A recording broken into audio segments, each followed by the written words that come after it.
Good morning, guys.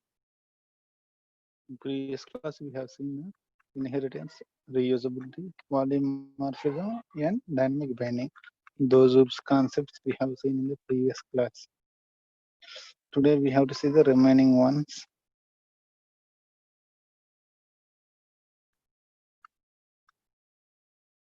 Now, we are going to see another important OOPS concept called message passing. Message passing. Generally, we know object-oriented programming is a combination of classes. Many classes will be there. Every class will contain some number of objects will be there. Already we know. Okay, for a given class, we can already we have known. For a given class, we can create any number of objects. We can create for the same class A. We can create objects A1, A2, A3 like that. Like when we take a building plan, by using this plan, we can create any number of buildings. Similarly, when we come to the object-oriented programming, for the given class, we can create any number of objects. And generally, when we come take an object-oriented programming program, okay, that object-oriented program will contain many number of classes will be there, and every class will have some number of objects will be there. Sometimes in the program, one object needs to communicate with another object. Sometimes in the program, one object needs to communicate with another object. Okay, how it will communicate with one another object? How two objects will communicate with one another?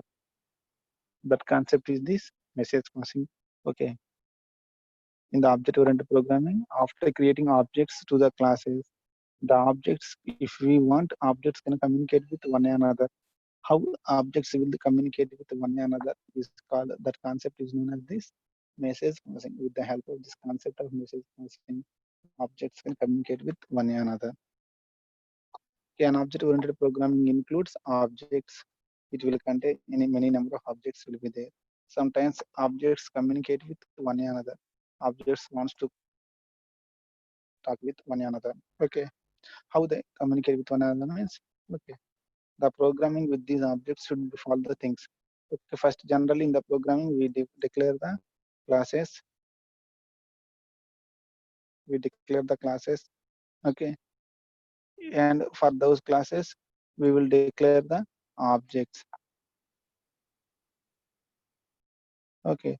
Next, we have to implement communication relation between the objects. We have to implement the relation between the objects. When our objects want to communicate with one another, first we have to declare the classes with variables and actions.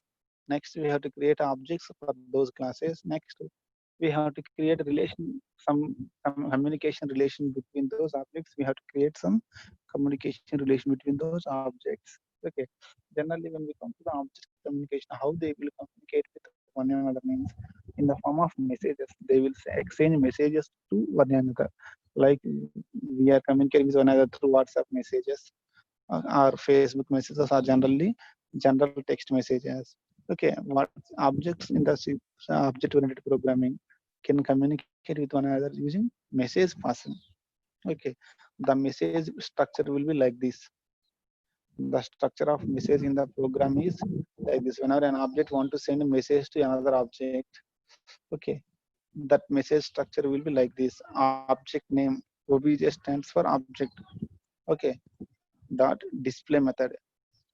Okay, this dot indicate communication operator. After obj is the object name. Next dot indicates the communication object operator. This dot is the communication operator. Next, this method is the name of that message. Display will become the name of that message method. Display will act as here name of the message, and argument is nothing but the data in that message. For example, the object wants to send the message, hi, how are you? That means what is the argument? Argument is nothing but hi, how are you? You want to pass that message. For that message, it is giving the name display. Display of hi, how are you? We have to display for the other object. We have to display the name message hi, how are you? So we get a display of argument. Clear. This is the message structure.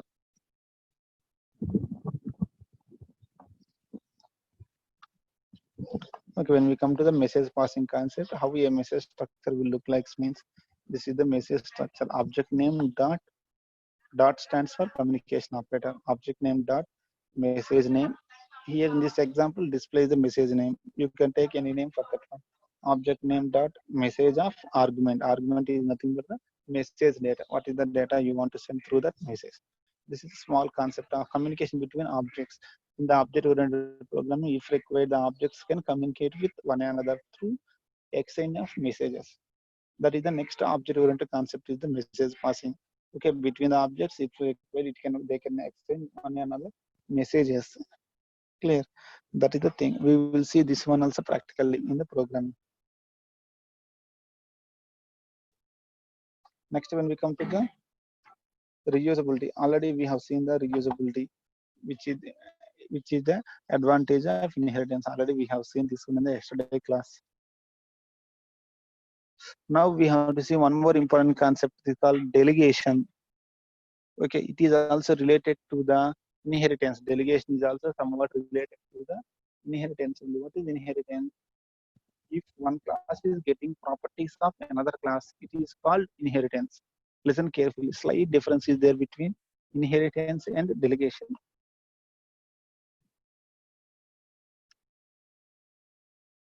Okay. Inheritance is one class is getting properties of another class is called inheritance. What is delegation is the object of one class will act as a member of another class, body member of another class. That is called delegation. The object of one class will act as a member of another class. That is called delegation. Similar to that one. Okay. For example, I will show you directly with one example.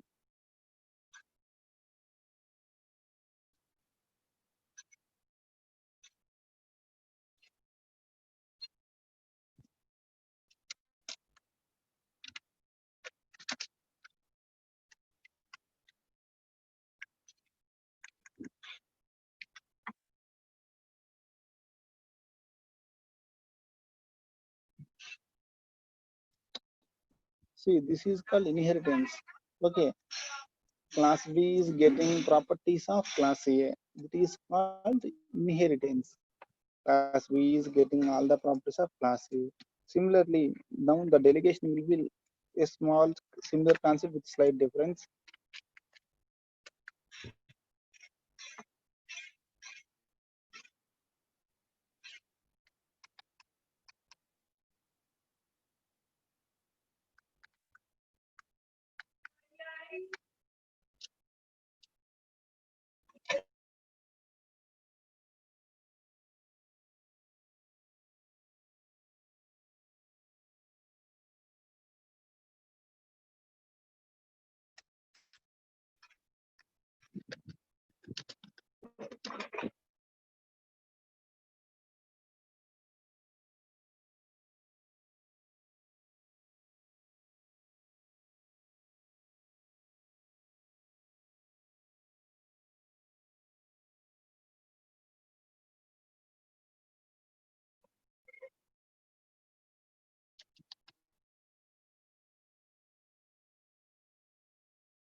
Now see this one. Class A contains two variables AB, one method calculate. Similarly, class B contains two variables XY. Along with the two ordinary variables XY, it contains another variable A1. A space A1. What is this capital A? A is the class A. A1 is the object of class A. A1 is the object of class B. Okay, where we created the object for class A, the object of class A is a member of class B. Like variables XY, A1 is also a member of class B. Okay, the object of one class is a member of another class. That concept is called delegation. Okay, for class A, where we created the object of class A is created in class B. It will be similar to like this. For second CSC classroom. Okay, EC student is kept as a CR for second CSC. EC student is sitting in second CSC. EC class, second CSC is there, second EC is there. Okay, second CSC, second EC. The CR of second EC is sitting in second CSC. Actually, to whom this CR of second EC belongs to? The X belongs to second EC. X is a student of second EC. But where he is sitting in second CSC. That is concept is called delegation. Okay, the object of one class is a member of another class. That is called the delegation. Inheritance is one class is getting properties of another class. Delegation is the object of one class is used as a member by another class. That is called the delegation. Generally, in the OOPS, two classes can be joined in two ways. When we want to join two classes, it can be done in two ways. One is inheritance, the other one is delegation. By using either inheritance or by using delegation, we can join two classes. Okay. The advantage of both these techniques is reusability of the class by using inheritance or delegation. The advantage of both these techniques is code reusability. The advantage of both inheritance and delegation is code reusability. Okay, in inheritance, one class is derived from another class. In inheritance, one class is getting properties of another class. That is inheritance. And the relationship between two classes by using inheritance is called kind of relationship. Important bit to remember that one. The relation between two classes using inheritance is known as kind of relationship. Okay, for example, if you see here,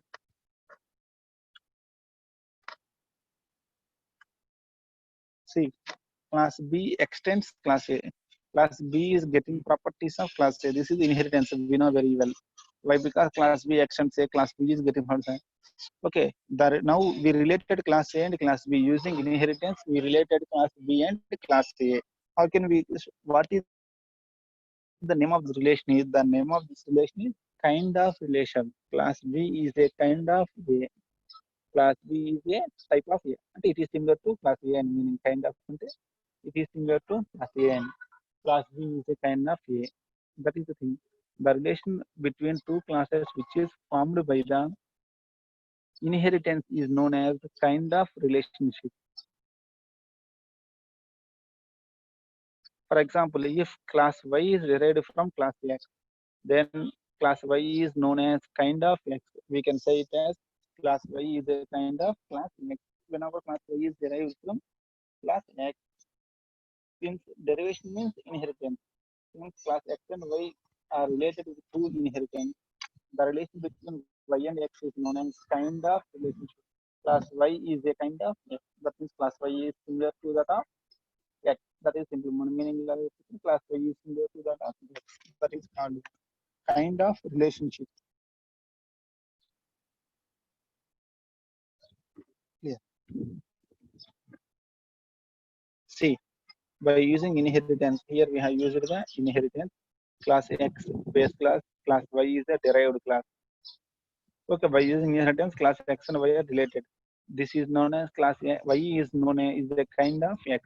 The relationship between these two is called a kind of relationship. Class Y is a kind of X. Okay, simply important question. How can we connect two classes? Means we can connect two classes either by using inheritance or by using delegation. Okay, if we connect two classes by using inheritance, that type of connection is called kind of relationship. If we connect two classes using delegation, that kind of relationship is called has a relationship. See, here if you observe this second diagram, class A is there.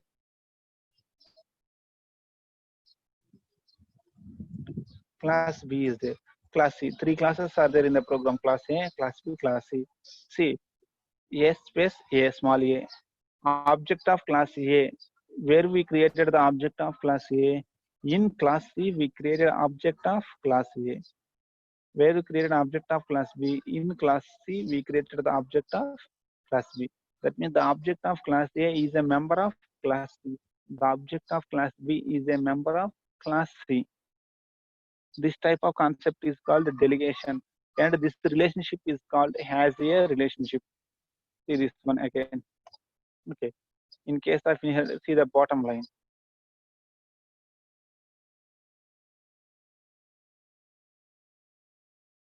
In case of inheritance, the relationship is called kind of relationship. In case of delegation, the relationship is called has a relationship. C has a relation with A. C has a relationship with B. Since the objects of class A and B are members of class C, we can say the relationship as a has a relationship. C has a relationship with A. C has a relationship with B. That is the things. Okay, the second type of relationship is known as a relationship. When object of one class is used as a data member in other class, uh, such a composition of objects is known as delegation. This is the definition, important line. Remember, read one more time this one. When object of one class is used as a data member in another class, such a composition of objects is known as delegation. That combination is called delegation. Already we have seen in the diagram. Class C has a relation with class A and class B. Okay, and that relationship is called has a relationship.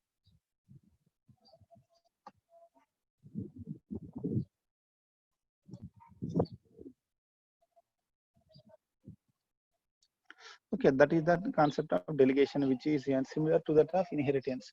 So here the main topic is how can we connect two classes? How can we join two or more classes in OOPS object-oriented programming? Is it possible to join two or more classes in object-oriented programming?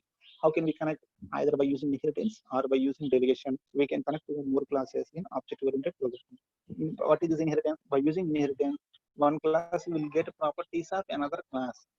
That relationship formed by the inheritance is known as kind of relationship. The derived class is a kind of base class. The derived class is a kind of base class. The relationship formed in the inheritance is known as kind of relationship. Similarly, the relationship which is formed by the delegation is known as a relationship. The relationship which is formed by the delegation is known as a relationship. Okay. Here the object of one class is used as a data member of another class. That means simply the object of one class is used as a variable in other class. That's why this relationship is known as a relationship. Okay, in the delegation, the object of one class is used as a member of another class.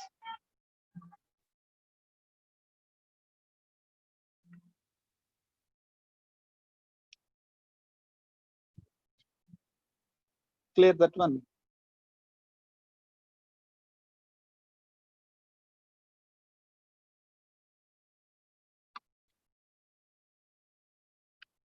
So in the today's class, we have seen briefly what is delegation and what is message passing. These two concepts we have briefly seen in the today's class. Is it okay now, guys? What is happening in this one? Now with this class, we have completed how many topics?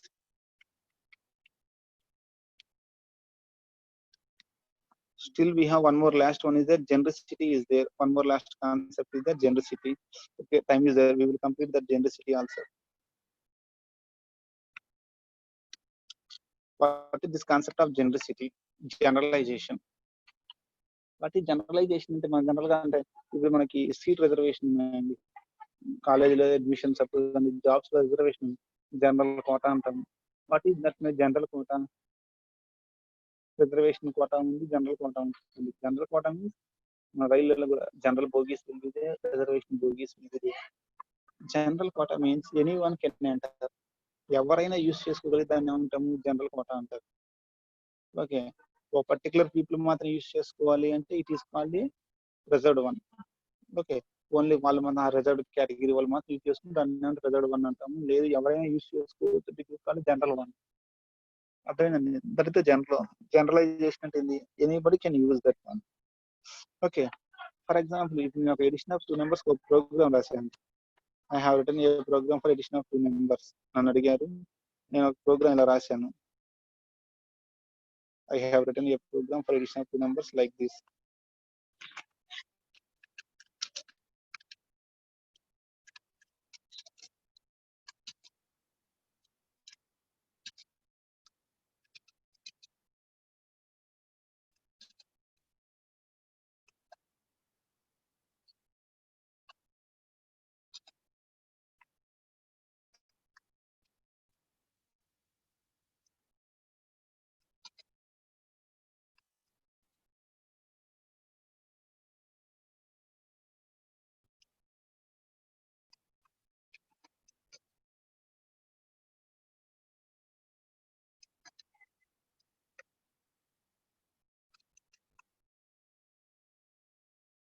ఇది నా program ఉంది.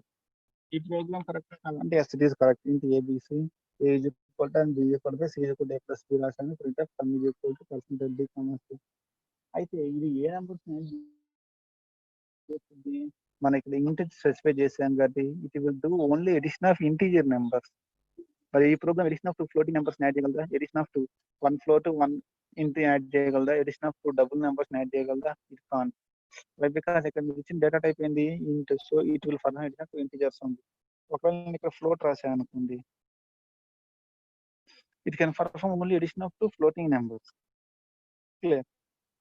ఖచ్చితంగా integer numbers ని add చేయాలంటే no, not possible. Clear. అంటే మనం రాసే programmes ఏంటి, డేటా టైప్స్ వాడి మనం రాసే ప్రోగ్రామ్ జనరల్ గా ఏం జరుగుతుంది, మనం ఏదైతే డేటా టైప్స్ స్పెసిఫై చేస్తామో ఆ డేటా టైప్స్ మాత్రమే అప్లై అవుతుంది.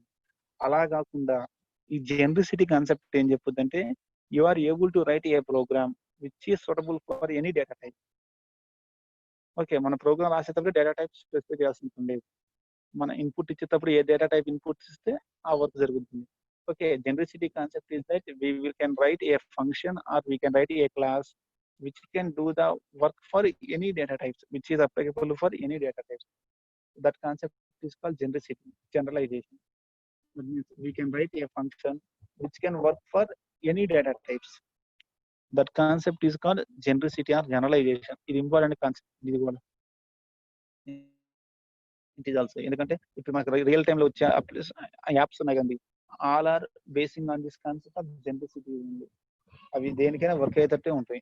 మరి ఇప్పుడు రియల్ టైమ్ లో తీసుకునే applications most of them are basing on the concept of genericity only. Clear. It can work for any type of values. మన క్యాలిక్యులేటర్ ప్రోగ్రామ్ ఉంది అనుకోండి, క్యాలిక్యులేటర్ ఉంది మొబైల్లో కానివ్వండి, లేదా మన రియల్ టైమ్ క్యాలిక్యులేటర్స్ మొబైల్లో ఉన్నాయి, ఫోన్ లో కానివ్వండి. ఓకే, లేదు డైరెక్ట్ క్యాలిక్యులేటర్లు కొంతమంది దగ్గర ఉంటాయి, లేదా మీరు ఫస్ట్ ఇయర్ ఇవి వాడు ఉంటారు, టెక్నికల్ క్యాలిక్యులేటర్లు వాడు ఉంటారు. అవన్నీ కూడా దేని మీద డెవలప్ అయినాయి అంటే జనరిసిటీ కాన్సెప్ట్ బేస్ చేస్తుంది. ఏ ఇన్పుట్ ఇచ్చినా they can perform the calculation. Such type of concept is called the genericity. Okay, the software components. See the first point. The software components of a program have more than one version depending on the data types of arguments. Okay, the general ga mana software ena untundi of a program have more than one version depending on the data types of arguments. Okay, data types में depend అయ్యండి software working. మీరు రాసిన programme లో ఇంట్ వాడితే integer values కి accept చేస్తుంది software program. Float వాడితే ఫ్లోట్ అలా. Clear. By using the concept of genericity, okay, what is the advantage is this feature allows declaration of variables to specifying exact data type. ఈ genericity concept వాడటం వల్ల మనకు వచ్చిన advantage ఏంటంటే we can declare the variables without specifying exact data type. Exact data type చెప్పకుండానే we can declare the variables. So that program రాసేటప్పుడు exact data type చెప్పకపోవడం వల్ల ఏంటంటే మీరు ఏ వాల్యూ ఇస్తే ఆ వాల్యూని డేటా టైప్ కింద తీసుకుంటుంది. It will consider that corresponding data type. ఇది మీకు నేను చూపిస్తాను ప్రోగ్రామ్స్ లో క్లీన్ గా. Okay, the compiler identifies the data type at the runtime. While running the program, the compiler will identify the data type. Okay, the programmer can create a function that can be used for any data type. Using this concept of genericity, the programmer can create a function that can be used for any type of data. Okay, in C++, we have a concept called templates. Okay, to how we are implementing generic programming in C++ means using the concept topic of templates, we can achieve generic programming in C++. The generic programming in C++ can be achieved with the help of the concept of templates. Clear? That is the genericity. This is regarding the genericity.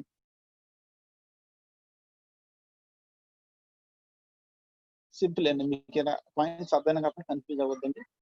Simple గా మళ్ళీ మనం detail నేర్చుకున్నాం. జనరిసిటీ concept ఎలా ఉంటుంది అంటే మన రాసే programme particular data type ముందుగానే చెప్పండి. జనరల్ గా మనం ఏం చేస్తాం, ప్రోగ్రామ్ రాసేటప్పుడు we have to declare the variable. Variable declaration అప్పుడు చెప్పాలి ఇంట్ ఏ ఫ్లోట్ బి అలా క్లియర్ గా చెప్పాలి. ఎగ్జాక్ట్ డేటా టైప్ చెప్పాలి. మీరు ఎగ్జాక్ట్ డేటా టైప్ ముందుగా చెప్పడం వల్ల ఏమవుతుంది, అది ఆ డేటా టైప్ మాత్రం వర్క్ అవుతుంది, వేరే దానికి వర్క్ అవ్వట్లేదు. అలా కాకుండా ఈ జనరిసిటీ కాన్సెప్ట్, జనరిక్ ప్రోగ్రామింగ్ వల్ల ఏంటంటే అడ్వాంటేజ్ ఏంటి అంటే at the time of declaration we have no need to specify the exact data type.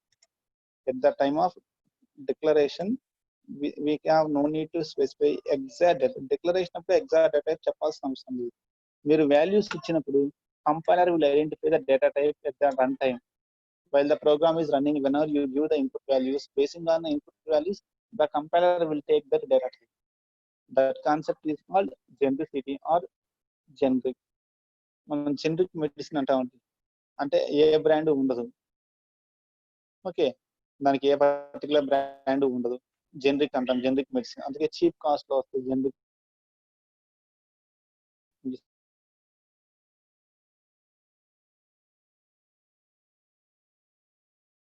ఎందుకంటే వాటికి ఏ బ్రాండ్ ఉండదు, ఎవరు అధీనంలో ఉండదు. C++ లో generic generic programming in C++. Okay, the programmer can create a function that can be used for any data type. A data type వరకు ఏ program define చేయొచ్చు program using this concept of genericity. ఇదిగో మనం క్లియర్గా చూద్దాం. So this is totally about the hoops concepts. Okay, key concepts of hoops we have seen. Totally the key concepts of hoops, those key concepts are this one.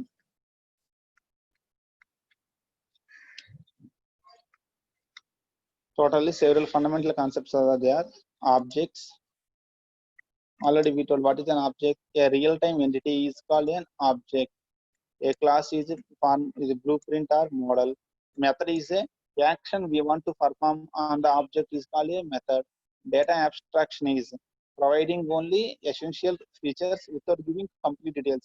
Giving only the essential details without giving complete details is called abstraction. Encapsulation means packing of data variables and data methods into a single unit is known as encapsulation. Packing of data variables and data methods into a single unit is known as encapsulation.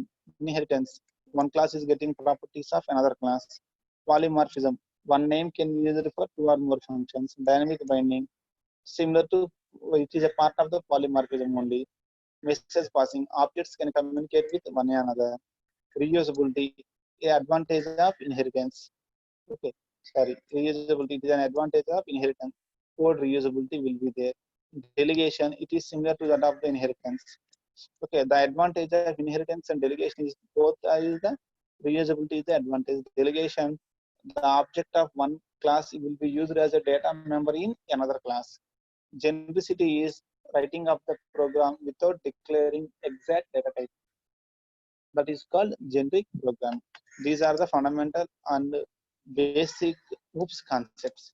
Our next, from the second unit onwards, our aim is we have to completely learn about all these things. Program practically we have to understand all these things. That is our aim in the next class. Clear? That we will see in the next one. One or two more concepts are left in the first unit, that is the advantages of object-oriented programming and object-oriented languages. After those two concepts, our first unit will be completed. This is briefly the important concept and important external examination question, fundamental concepts of object-oriented programming. I think you understand this one. Thank you very much, guys.